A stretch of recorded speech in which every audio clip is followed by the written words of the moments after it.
So here we are on Ask the Expert series, and one of the things that we're doing here with the Martin Eiden team is the first Thursday of every month we're going to be looking at a different market for that Compass covers, and so people can kind of learn about different markets and what's going on and stuff. So today I'm very excited that we have Whit Prouty in. And Whit, hold on just 1 second. Whit, I'm going to go ahead and have you, well, tell us a little bit about yourself Sure. and how long you've been in real estate and how did you get into business? I always like to hear people, how did they get into the business? Sure. So I've been in real estate in LA for, I'm starting my 20th year selling real estate. Wow. Yeah. Congratulations, 2 So decades. thank you. How I got into real estate in Los Angeles, I was going through a transition period. I actually was in the entertainment industry. I worked for Universal Pictures and for Jersey Films, and was looking to get out of that industry. Happened to know Okay. a really well-known realtor in the San Fernando Valley. Okay. And he suggested that I sell real estate. And he said that I would love it. And yeah, so it kind of just went from. So Whit, I'm sorry, I muted you. Other people had, so go ahead, unmute yourself. Yeah, I'm unmuted now. Okay, good. Sorry about that. All right, so just quickly, what were you in the entertainment business? What did you do exactly? Sure. I actually was the story editor for Jersey Films.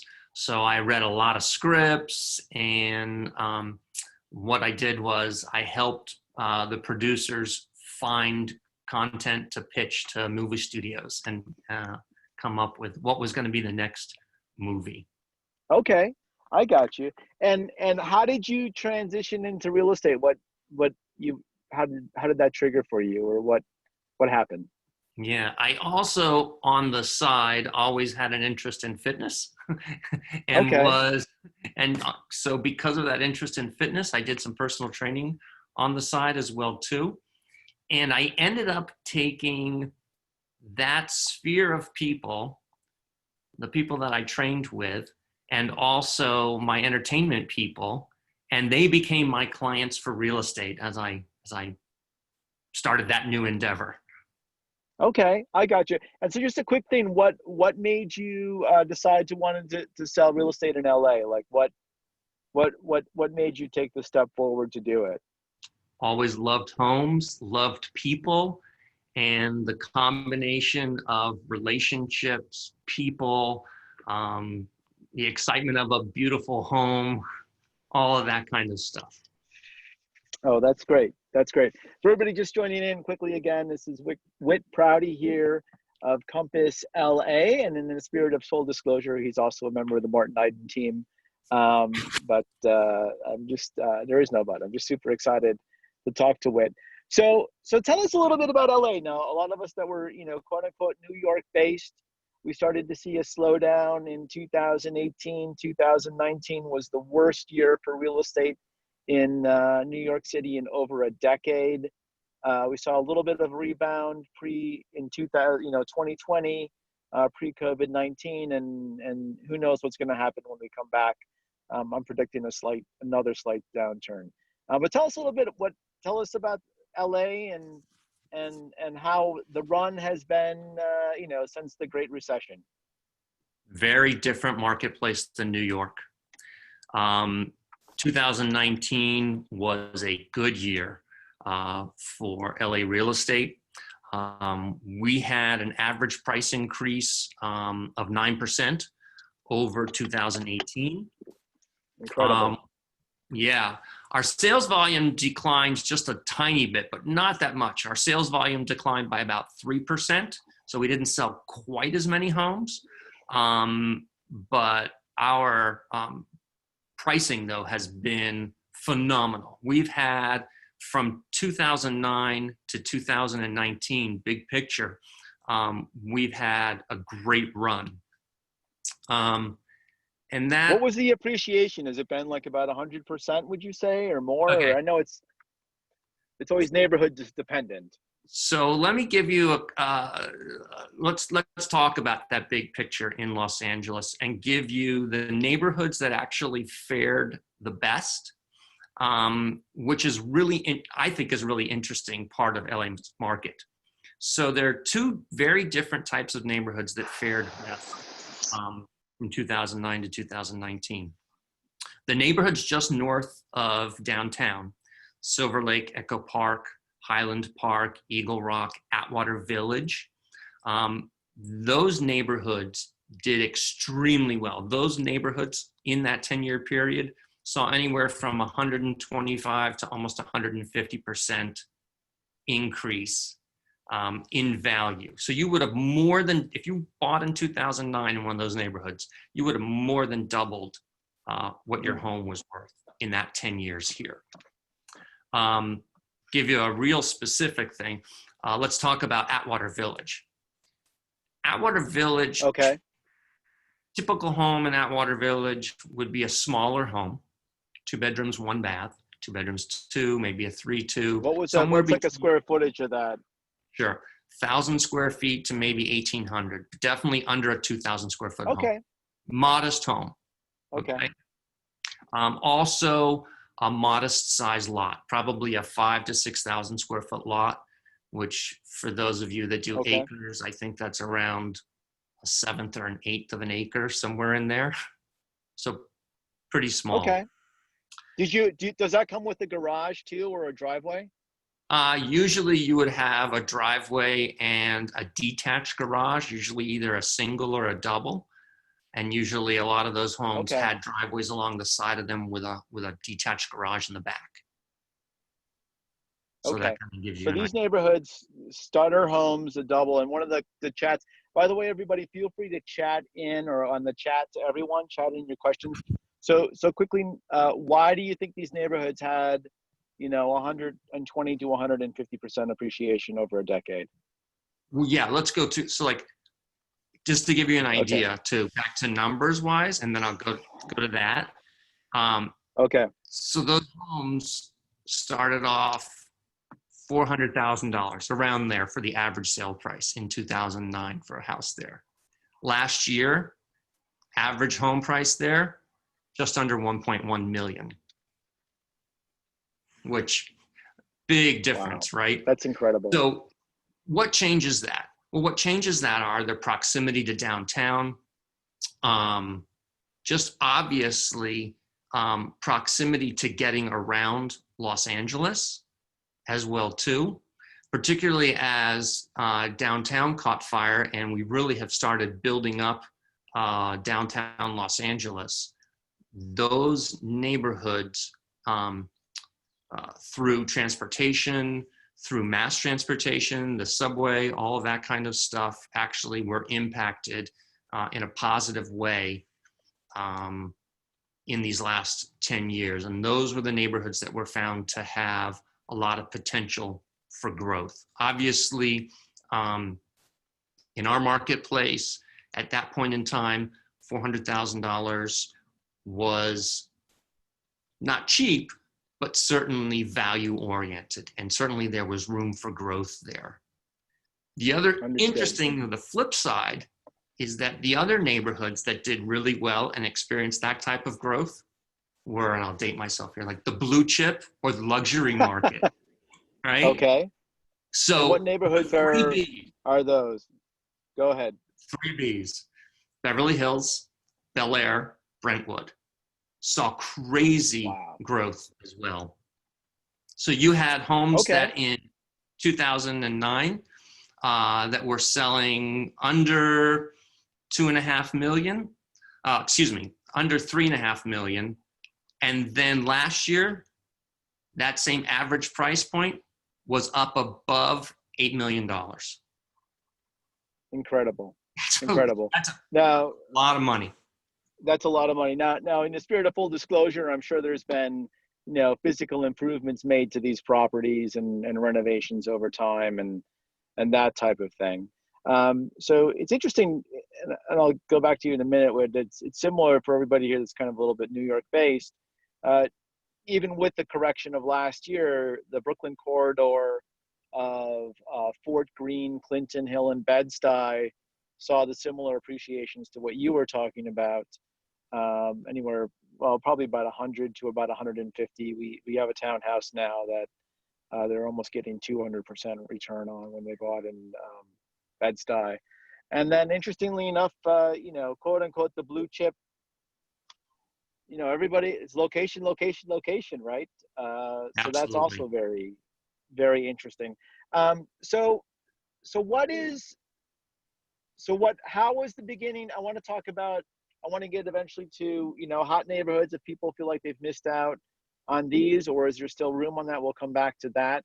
I also wanted to ask you, how was the beginning of 2020 looking, Q1 before COVID-19? Was everything still strong and happening? And what do you think is going to happen when things resume? Okay, so I have a bit of information here that I prepared to Okay. talk to you about the beginning of Q1. So our Q1 just continued on where our 2019 was. All the data now that has come out, because now we can see what that data looked like, is through March, our pricing actually had increased, not quite the 9%, but we were at 8.5% above in March where we were in March of 2019. Okay. So we were just continuing to rise in price. It's real interesting. California Association of Realtors, a lot of my statistics come from them. They're our association here, part of the National Association of Realtors. In 2020, they talk about how job growth on a bigger level actually was beginning to accelerate, even though we've had record low unemployment. And consumer sentiment also at the beginning of this year was also very high as well too, very positive. The other interesting thing too is that when surveyed, most people thought that it actually was a very good time to sell in the beginning part of our year. Interesting. So maybe perhaps cresting a little bit. Quickly, what are there deals out there now, do you think, or what's post COVID-19 gonna do? Okay, so COVID hits mid-March, right? And where are we now? Our closed sales right now, we're off about 13% from where we were in 2019. Our new listings are down almost 50% from where they were. And I kind of go back to that survey that I was talking about before, that CAR does this weekly survey. And so in January, 27% people thought it was a good time to buy. 62% thought it was a good time to sell. Today, as of last week, actually May 1st survey that was done by CAR, 31%, so a little bit more up, thought it was a good time to buy, but only 29% thought it was a good time to sell, which then leads to what's happened with our pricing. Our pricing has only gone down about 3% from where we were. And this is really due to the fact that sellers have pulled properties off the market, or they've just said, I'm not reducing my price. I'll sell when I sell. We're going to see how this plays out. And so as sellers have decreased, some buyers have decreased, but the ratio between the number of buyers that are still out there versus the number of sellers is still a little closer to being favorable for sellers, which has kept pressure, along with low interest rates, on prices. Okay, that makes sense. Although, 3% of $1 million is 30,000 off. So that's That's something to, so it's interesting. So similarly here in New York, supply has gone down dramatically as well. And new listings, I think probably there'll be a slight bump up when things come up. So quickly, it's always funny, this half hour goes so fast with, right? Um, so number one, uh, what are the up and coming areas in LA? So let's say I want to buy a place in LA. What are the up and coming areas that you would recommend that I would go for? Sure. So I think what you're going to see are the well-known areas that, again, are still have good access to transportation, or considered good neighborhoods that maybe didn't quite see that 125% to 150% increase in sale price during that last 10 years. So those are neighborhoods like Koreatown, neighborhoods like Cheviot Hills. We can look at the corridor that is just below the 10 freeway, but above Culver City in what's called Silicon Beach. Also, Okay. if we go into the San Fernando Valley, neighborhoods like Sherman Oaks and Toluca Lake as well too, that did have price increase, but still they didn't see that over 100% price increase. So there's still probably, when we do come back to a marketplace that's pushing up again, we might see more appreciation in those neighborhoods when we come back this time, since we didn't experience that the last time. Still, most of the stuff you've got to remember as well too kind of radiates from the central part of Los Angeles out. And the closer you are to that, I want to say that center, which is downtown Los Angeles to like West Hollywood, and then you radiate Okay. out, those neighborhoods, as you go farther out, they become less desirable. As you come closer in, they're more desirable.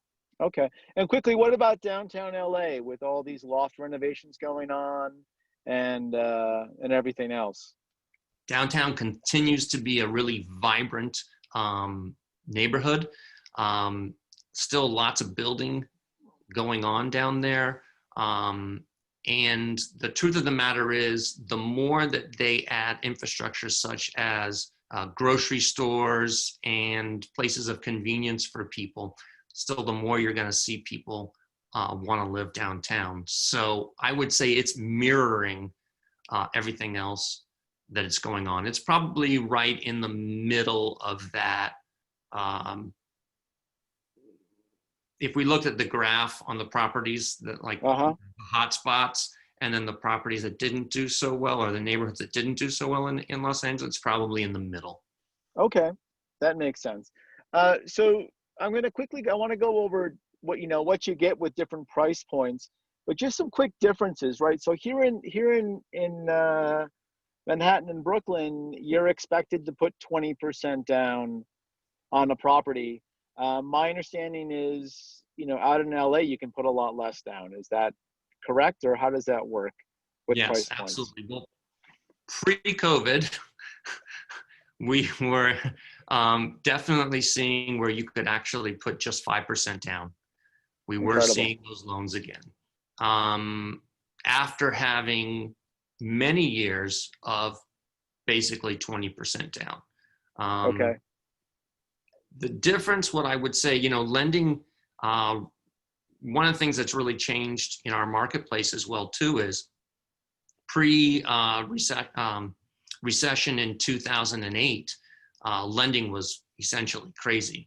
You had a credit score, or you could fog a mirror, you could get a loan. Right. With the legislation that came out from our government regarding lending from that crisis, it really produced a lot of really good loans. So lenders were very, they had a lot more guidelines that they have to do with.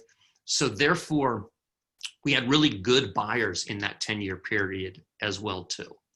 And Okay. so it also kind of makes sense that the longer that we went with these really good buyers, that they would start to do maybe more of the riskier loans and start to get to a lower down payment. I gotcha. So what do you, I mean, what's the starting point of getting, to buy in? I mean, can you get something for 500,000? Can you get a condo for 500,000 or a fix up house? You definitely, Go yeah, ahead. you definitely can get a condo for 500,000, And what do depending you get? on, so let's just say you want something 2 bedrooms, 2 bathrooms. You could go out into the western portion of the valley, and you could definitely find something very acceptable in Woodland Hills, Tarzana, maybe 1,200, 1,300 square feet for just under 500,000. Okay. And the condo complex would have a pool and amenities and all that? Correct. Yeah, we're in Los Okay. Angeles, so you're gonna. Well, we do have condo complexes that don't have pools. There Right. are quite a few that do. Right. And if I want to, and then so what about like the $1 million range? If I want a freestanding home, can I get that for $1 million, or where does that Absolutely. go with me? Absolutely. $1 million, you are probably going to find something in the valley. Again, you're probably not going to be on the west side, Okay. and you're going to see probably, you're either going to be very east, and you're going to be like in maybe Burbank, where you might find for $1 million, you might find a 3-bed, 2-bath, or just over $1 million. 3-bed, Okay. 2-bath, 1,400 to 1,500 square feet. And if you go west in the valley again, like let's say out to Tarzana, you could actually find that 3-bed, 2-bath house for about 750 to 800. Okay. And I just actually have some examples if you want me to share screen. oh yeah, that would be great. So I'll tell Do I you have what. to go to Philip? To what? Do you have it on your? Can you share it on your computer, or did I Yeah, have to let me go see to? if I can share my screen. Okay. Hold on 1 second here. And let's. We pre-planned this, so we'll see if this actually works. But yeah, let's see if it actually works or not. Okay, it says you're starting to share a screen. All right. There we Um, go. okay. Hey, all right. So here's a house in Tarzana, just like we were talking about. And this house,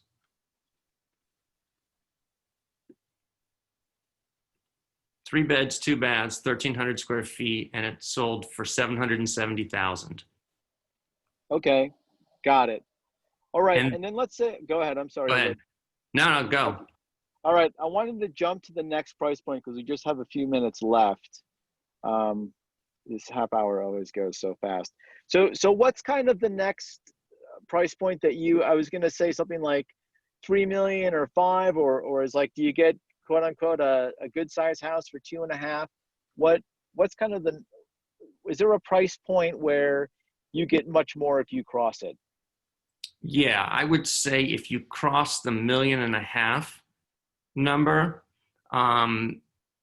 again, depending where you are, because we have such vast price points. Los Angeles is so big. If you cross the 1.5 million number, you can then jump up to a home either in the eastern part or the western part of the valley that's 4 beds, 3 baths, anywhere from 2,500 to 3,500 square feet. Also, maybe a little larger lot size. You may get like 10,000 square foot lot, or if you go West Valley, you might get closer to a 20,000 square foot lot. And then Okay. from there, if you want to see a jump on the west side, then you're really going to have to actually step up to about 2.5. All right. So 2.5 puts you on the west side, in or around, that core, that you said within that radius of downtown through Hollywood or through what? I'm sorry. I don't mean to. Yeah, you're probably going to find something like West in Hollywood, good. Rancho Park, Cheviot, um, uh, those areas, Westwood, those areas like that, that are really desirable areas. And to get into there, you're definitely going to need 2.5. Okay. And what quickly, the down payment, is it still only 5% on 2.5, or when does it jump up to 10% down or 20? Yeah, you're Or doesn't it probably going to matter? see more along the lines of 10% on those homes with the jumbos, Okay, got it. but still really, um, you know, lending's been good. And then also too, the price point for jumbo loans actually is still a little bit lower than it is on conformings. Wow. All right, so we have about 4 minutes left. If anybody else wants to chat in and have any questions, that's great. So Whit, quickly here, here in New York, from when somebody sees a house, signs a contract, submits the, board application and commitment letter and all that jazz, 90 days have passed. Do I have to wait 90 days to close on a house in LA? So pre-COVID, if you looked at all of our stats actually were 30 days or less for closings. You find the house, you submit a contract, it gets accepted, you've got 30 days from acceptance to close. And during that acceptance to close, contingencies are within that 30 days. So average, let's say you do 10 days for your inspections, and maybe you do have a loan contingency and appraisal contingency of 21 days. Well, that means Okay, you're closing 7 days after or 9 days after that 21 days. got it. So if you're looking for property out there, if you want to be competitive, you have to be ready to act on something and move in something within Quickly, and 30 it's going to days. close quickly. And the statistic actually yesterday, California Association of Realtors released that because loans are taking a little bit longer now because of COVID, so they bumped it from 30 days to 33 days. It was extra 3 days, man. What can you do? Yeah, it's gone up, and we do expect it actually to go up a little bit more. Okay, so great, Whit. So one last thing here is the what's the hardest thing for LA real estate? Or could you see that comment, Whit? Let me just call it up here really Yeah, quick. I'm not quite Or sure, the other than best the thing. fact that uh, the hardest thing would be that everybody has their license in LA. um, Kind of like and Miami. the So you best, really want to work with a professional that knows you want to work what with they're a doing. professional that this is their business, this is their livelihood, this is how they put food on the table and pay their own mortgage. Got it. Got it. Best Great. thing, it's Los Angeles. We have great weather 365 days of the year. Yeah, the weather out there is just is truly amazing, and that's great. Um, so one last thing before we go here is really, LA in general seems to be one of the big, success stories here in the US over the last decade. Do you have one or two sentences to talk about why you think LA became, Oh, accelerated growth? certainly it starts off with uh, weather and mountains and beach and desert, and just it's a beautiful place, desirable place to live. Then you start with a place like that, and then you add the entertainment industry, the glitz, the glamour, the marketing of Los Angeles over the last 100 years. Mm-hmm.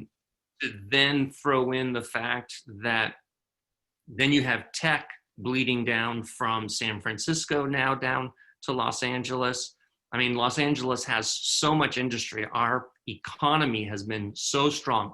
Job growth, the amount of money that people make with these jobs in Los Angeles has been a very desirable place to live, which then puts pressure on housing as well, too. Understood. Well, Whit Prouty, thank you so much for giving us the insight on LA and the recording on this people want to contact you, it's is it Whit at whitprouty.com? You got it. Okay, and Prouty is Prouty, and Whit is WHIT.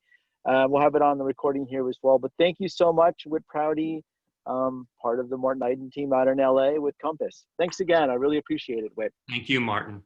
Okay, take care. Bye-bye. Bye.